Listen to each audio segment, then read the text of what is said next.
म्हणून या ठिकाणी या महाराष्ट्रातील रामोशी समाजाचे एक जाणतं नेतृत्व नेहमीच रामोशी समाजाला संघटित करण्यासाठी वरचेवर सगळ्यांना फोन करून एकत्र बोलवण्याचं काम लोणंदचे संजय जाधव करत असतात आणि नेहमी आम्ही त्यांच्या शब्दाला किंमत देऊ या महाराष्ट्रामध्ये समाजसेवेसाठी त्यांच्या पाठीशी उभा राहतो. परंतु महाराष्ट्रामध्ये गेले अनेक वर्षे 10-15 वर्ष झालं मी काम करतो. याच्या अगोदर पण आम्ही अशोकराव जाधवांचं काम करत होतो. त्याच्या अगोदर मी वसंतराव चव्हाणांचं काम केले. ज्या वेळेला या जागेसाठी पुण्यात जी आता जी काही जागेसाठी कालवा चाललाय ह्या जागेसाठी आम्ही पुण्यात आंदोलनं केलेली आहेत, आपल्याला माहीत आहे. आणि ही गोष्ट या महाराष्ट्रात आता या 5-6 दिवसात जी उद्भवल्या उमाजी नाईकांच्या स्मारकाबद्दल त्यामध्ये संजय जाधवांनी पुढाकार घेऊन ही सगळ्याच क्षत्रिय म्हणजे सगळ्याच रामोशी समाजातील लोकांना विनंती केली आणि आज ठराविक लोक या ठिकाणी आलेले आहेत. पण ही आले ती ही माझ्या माहितीप्रमाणे समाजाची जाणीव असणारी लोक आहेत, निस्वार्थपणाने समाजसेवा करणारी लोक आहेत. त्यामुळेच ही वरचेवर एकत्र येत असतात. त्यात माझ्या माहितीप्रमाणे राजकीय अस्तित्व किंवा स्वतःच्या स्वार्थासाठी कोण आलेला नसून हे फक्त समाजसेवेसाठी आणि रामोशी समाजाच्या कल्याणासाठी आपण एकत्र आलो.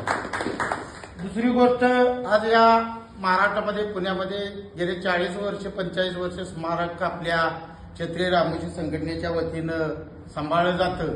तिथं सच्च्या रामोशालाच फक्त एंट्री दिली जाते आणि फुटीर रामोशाला बहुतेक देत नाही. हा महाराष्ट्रभर गवगवीत प्रसिद्ध मुद्दा आहे. तर हा मुद्दा त्यांचा रास्त आहे, कारण समाजसेवा ही समाजसेवा असावी, समाजसेवा ही ईश्वर सेवा आहे. या हेतूनच ही लोक त्या ठिकाणी वागत असतात. म्हणून वरचेवर आमच्यासारख्याला चांगल्या कार्यकर्ता, मी स्वतःला चांगला कार्यकर्ता समजतो, कारण कुठेही मी कुणाच्या एकाही रुपयात निंदा नाही आणि कुणाचाही मी चहा केलेला नाही. त्यामुळं मी समाजसेवेसाठी चांगला कार्यकर्ता आहे आणि या महाराष्ट्रातील रामोशी समाजाला सांगण्याचं आता जो अन्याय आपल्या होतोय ह्याच्यासाठी पुणे या ठिकाणी संपूर्ण जागेचा ठराव गेले 40-45 वर्षापूर्वी या नगरपालिकेनं असू दे किंवा शरद पवारांची सत्ता असताना या शरद पवार साहेबांच्या सत्तेच्या अंडरखाली ही जागा आपल्याला मिळालेली होती आणि त्या पूर्ण जागेचा वापर आपल्या समाजासाठी करण्यासाठी दिलेला आहे. आणि उमाजी नाईकांचं स्मारक तिथं मोठ्या प्रमाणात भव्य दिव्य उभा राहावं असं शासन दरबारी सुद्धा झालेलं आहे. तरी सुद्धा आता अलीकडच्या काळात काही कागदोपत्री लोकांचे बिल्डरांना देण्यासाठी जे चाललंय त्याच्यासाठी महाराष्ट्रातील मी राजकीय नेत्यांना नाही परंतु रामोशाला तळागाळातील रामोशी समाजाला, माझ्या बहिणींना, माझ्या बंधूंना, सगळ्यांना या लढ्यामध्ये आव्हान करतो की जर उमाजी नाईकांच्या स्मारकावर जर या हल्ला होत असेल तर आपल्याला या रामोशी समाजाला महाराष्ट्रात डोळं झाकून झोपल्याला मगाशी साहेबांनी सांगितलं आपण डोळे झाकून झोपलो आहोत. डोळं झाकून नाही. उमाजी नाईकांनी एवढं मोठं, भैरजी नाईकांनी राजांच्या शिवाजी महाराजांच्या काळात एवढं मोठं नाव केलंय. इंग्रजांच्या काळामध्ये उमाजी नाईकांनी एवढं नाव केलंय आणि आता ह्या काळात जर तुम्ही आम्ही जर गप बसलो तर आपल्याला गावातलं एकही माणूस कुणी विचारणार नाही. तर ह्याच्यात सगळ्यांनी सामील व्हावं असं मी या निमित्ताने एक विनंती करतो. आणि जे काही बाकीच्या संघटना आहेत किंवा जे काही संघटना सोडून काही लोक आहेत, संजय लोणंदचं लखन असेल किंवा ते संजय विमुक्त भटक्या जाती जमातीचे असतील आणि काही संघटना असतील.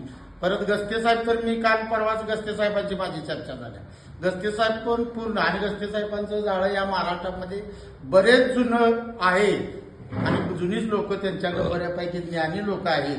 त्यांना समवेत घेऊन हा लढा येणाऱ्या काळामध्ये येणाऱ्या आताचं जे नागपूरला अधिवेशन आहे त्या अधिवेशनामध्ये आपण सगळ्यांनी जाऊन मांडू, त्यांना सांगू आपल्या मागणं ह्यो आमदार बोलेल का किंवा आमदार बोलेल का, या अधिवेशनात मांडेल का, आपण जातानाच मुख्यमंत्र्याला अडवू आणि त्याला देऊ आणि विषय संपवू. आपल्या मागं कोण आमदार खासदार मंत्री पाहिजे असं काही नाही आहे. आपण मुख्यमंत्र्यालाच अडवू, अटक झाली तरी चालेल आणि त्याला आपलं ही गारण मांडू आणि आपला विषय आपल्या पदरात पाडून घेऊ एवढंच या निमित्तानं सांगतो. आणि रामोशाने आता तरी जागे व्हा, कारण ही रामोशासनी फसवणुकीची वेळ आलेली आहे. रामोशी संघटना नेता किंवा 2 गट 4 गट 10 गट करत बसण्यापेक्षा सगळ्यांनी उमाजी नाईकांच्यासाठी एकत्र एवढीच विनंती करतो आणि थांबतो. जय हिंद, जय महाराष्ट्र.